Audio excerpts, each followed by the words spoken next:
Hi everyone, I'm Cassandra from the Oxford Weaving Studio. Thank you again for joining me for today's tutorial on how to weave sumac. Now this technique is really quite interesting. This is the sumac technique here you can see. I've been wanting to teach this technique for a little while because in my weaving workshops that I hold in my studio, it's one of the most popular techniques that students like to learn. Now I'm going to show you 3 different techniques. Originally I decided on 2 using 2 different thicknesses of yarns, but then I decided to show you not only the classic sort of aligned sumac, but the offset sumac. So it's one of the things I love most about teaching is that I get really excited and decide to show you all the techniques at once. So we've got 3 techniques to show you on how to weave sumac, both for left-handed and right-handed, and how you switch between the 2. Now, if you have any questions at the end of the video, please do get in touch. You can get in contact via Facebook or Instagram and find us at Oxford Weaving Studio. Equally, if you like the tutorial, you can subscribe to our channel, or you can certainly like it, and that will help us to get you more videos out in the future. Thanks again for joining me today, and I hope you enjoy. Hi everyone, I'm Cassandra from the Oxford Weaving Studio. Thank you so much for joining me for today's tutorial on how to weave sumac. Now this wonderful technique is the one you see here. It looks like a nice little braid or plait. So I'm going to get right started, move that to the side. Now the materials you need for today is actually quite simple. We're going to try sumac with 2 different thicknesses of yarns. So can you see here I've got one slightly thinner yarn, and I've also got some wool roving. Now the thickness of your yarn will really matter when it comes to sumac, and there'll be ongoing tutorials in the future where we'll show you what the difference of these materials will make to any type of technique. So today we're going to just show you 2 of them. And the tools you need actually are your hands. So although we have weaving tools here, sumac is definitely a hand manipulated technique. So it's all done with your hands. Now the sumac technique essentially uses quite a lot of yarn. So in a normal woven row, let's say, in any of your other plain weave or other techniques, you really only need the width of your warp. Now in this instance, sumac tends to take from experience about 2.5 to 3 times the width of your weaving, not your frame loom, but your weaving. So what I'm going to measure out, and that's for 1 row of sumac. So I'm going to measure out 5 because I want to show you. Let me just count. 3, 4, 5, and I'm going to do an extra one, 6, just in case, and then give it again, always extra. It's always better to have more than less. Now, something to bear in mind is that when you are weaving sumac, the best way of weaving sumac is over 2 warp ends. So it depends if you like a very consistent looking sumac, or if you like it more random. And again, I'll show you another maybe way at the end where you can make it a little bit more random looking. But we're going to start with a very evenly spaced sumac. Now, it's very important for me to mention that I am left-handed, and everything I tend to do is favored as if I'm left-handed. I will show you afterwards what it looks like maybe with your right hand, but to get the ball rolling, I like to start with my left hand. Now with sumac, you want to be weaving from left to right. So you need the short end in your left hand, holding it there, and your working end is the longer end. That one is going to be on the right, because essentially what we're going to be doing is wrapping it around our warp threads. So we'll be pulling in the yarn from the left and pulling it in that way. So you'll need all the length on the right hand side. Something else to bear in mind when you're weaving sumac is you don't want to have too much yarn. The reason why is if you have too long a working end, a lot of yarn to manipulate around. So let's get started. Left hand holding the short end, working end is on the right. So lay it across, pick up those 2 warp threads, and you're going to go down and behind. Now, it never looks like anything from the first row. You're going to lay it across, picking up the next 2 warp ends and passing it from the top to the bottom, down, behind, and over to the front. Remove your finger, pull down. It still doesn't look like much, does it? Lay it across, pick up the next 2 warp threads, coming down and behind, and across the top. Remove your finger, pull it tight. Now, if you tighten it up, can you see now how you're actually wrapping each pair of warp threads? It's the same all the way across. Once you've woven and wrapped around 2 or 3 warp ends, you can let go of that tail. And remember, every time you weave and start and finish any of your rows, you always want to leave a nice long tail so that you can tuck your work in at the back. Again, so now we start again. Lay it across, pick up the next 2 warped threads, down, behind, and across. Remove your finger. Pull it tight. Lay it across, pick up the next 2, down, in, behind, and across. Now I'm going to weave these next few rows for you very quickly. Let's see what that looks like sped up a little bit.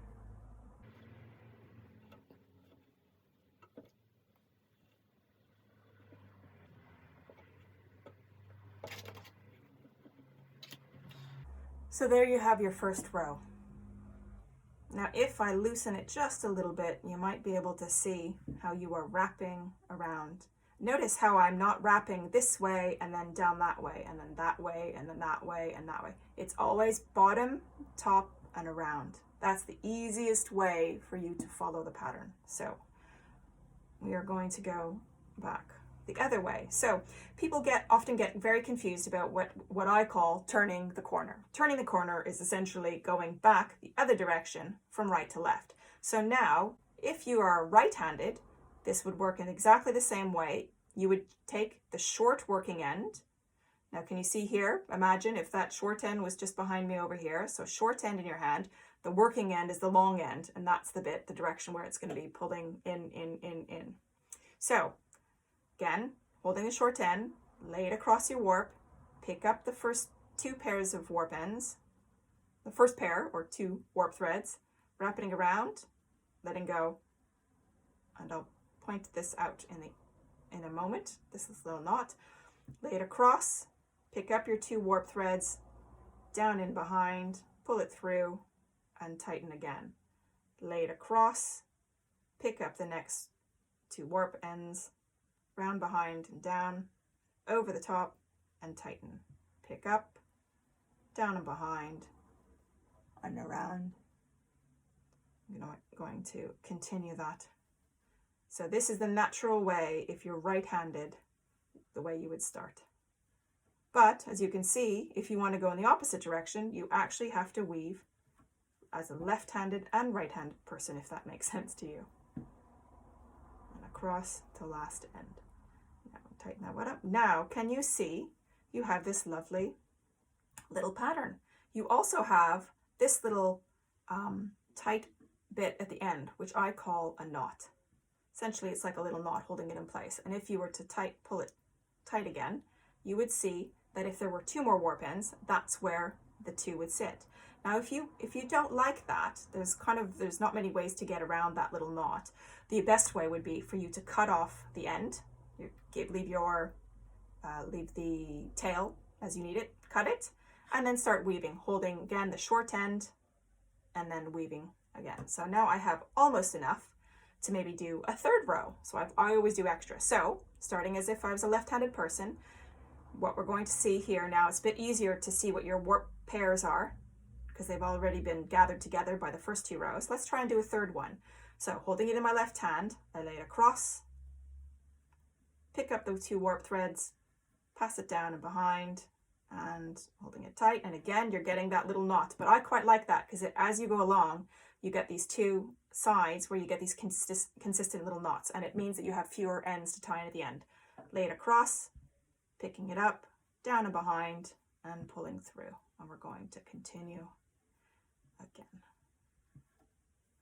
You'll find your way of handling it so that it works best for you. Can you see I actually use both fingers to pick up the warp? I pinch it between and pull it down. That for me just works a lot quicker. So you'll adapt the technique and use your hands the best way you see fit. So there we go. So I cut off 6 widths, and can you see here, this is quite a springy, stretchy yarn, so I was able to get an extra 3rd row in. But depending on how unpliable and unstretchy your your material is, you might only get a smaller amount, but that's for you to play around with and test out with your, you know, as you weave. So there we have it. We have 3 ends, we have 2 tails in the end, and that's the sumac with the simple finer string. Now I'm going to show you here what it looks like with some wool roving. Now there are lots of different thicknesses, and how you play around with it really does matter. Now this is there's far too much information for one video, so I'm going to start off with just trimming that down because I like nice edges. So the technique is exactly the same. I've got 1, 2, 3, 4, 5, 6. I've measured out 6 widths. So hopefully with this material, it's quite thick, you're going to get 2 rows. Now again, the technique is absolutely the same, and it really depends, the outcome, the look that you want, it really depends on how thick your yarn is, and it also depends on how many warp ends you're going to wrap around. So I could wrap around each pair like we were doing before, and I'm going to show you one row where what that looks like. So again, holding it in my left hand, working left to right, lay it across, down and around, lay it across, pick up the warp end, and then down and around. And so can you see here, lay it across, picking up the 2 warp threads, down and behind. There we go. Can you see it's actually quite thick, and it's getting very close together. Now this might be the look you want. So if, for example, you had a really, even a thicker warp, you might have to leave more spacing. You might have to do 2 or 4 warps, 4 warp ends at a time. But I'm doing 2 in this direction. It goes all the way along. Let's see how far we get. And then I'll have a look and see what I need.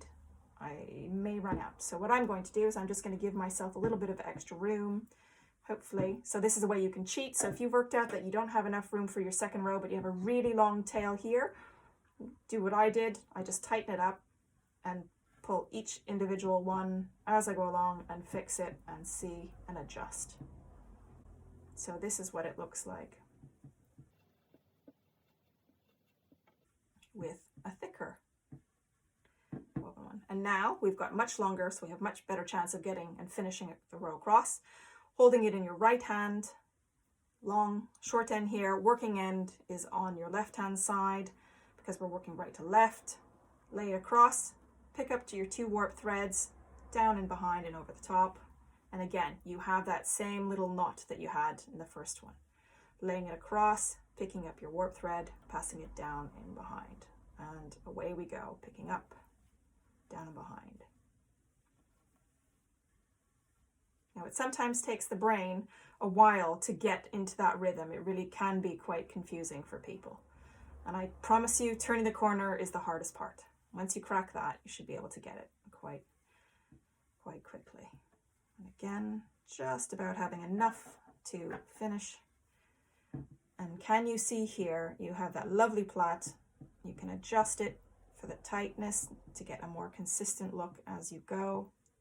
So there are the thinner yarn with 3 rows of sumac. There are 2 more, and I'm going to show you one final one just because I like to give you more information. I'm going to show you what it looks like finally. I'm going to show you what it looks like to weave sumac if you were to offset it. Now that's an interesting one. So I'm just going to crack on. You can see the technique.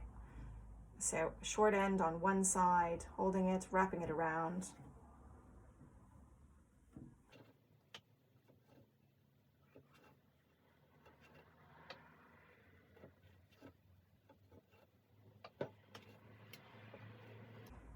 Now, turning the corner if you're offsetting it is the same technique, but you must remember that you're going to wrap it around only the first one. We're trying to fill in the gaps.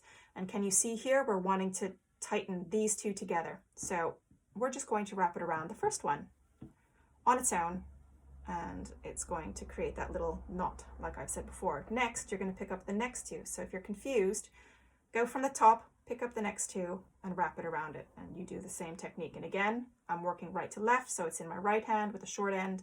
The long end is over there on the left. So let's see what that looks like.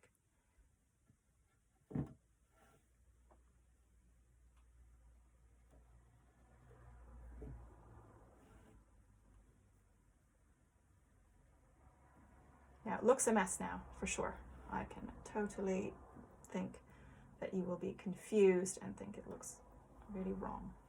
That's because we've spent so much time gathering these two warp ends together consistently. But now we're breaking that pattern up, so it's going to want to fight it a little bit.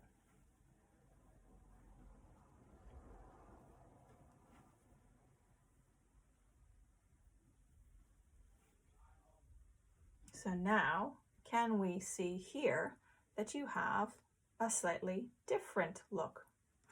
Can you see that it's offset? Look at how different that looks. I'm going to do another row, again, picking up a different set. So again, we want to pick up the first two. We finished on the last one. That's it. We finished the last time. Turn the corner, picking up the last two, and we're repeating like from the very beginning. So it's different. Again, can you see here? It's not wanting to do what we want because we're changing the pattern up. So you have to be a bit patient to be able to recognize the pattern that you're trying to create as you undo it. Let's see if we can show you that.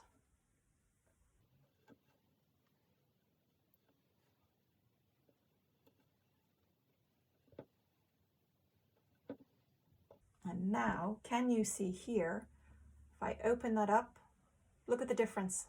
Look at where the little loops are. They're actually sitting offset to each other, and it's a really lovely way to make it look a little bit more random than if you were to have the pattern repeated. Now, some of you like this look where you get this little V shape all the time. Well, this one is not quite so obvious, which I quite like. So I'm going to do one final one just to give you the full impact, and you can decide which way you'd like to try it, if one or the other is your preference.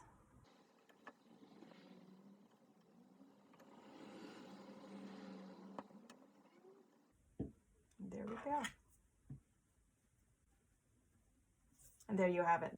So thanks very much. There we are. There we have 3 different ways of doing sumac. One with a thin yarn in the traditional sort of repeat pattern, one in the traditional repeat pattern again with a thicker yarn, and here we have the offset pattern.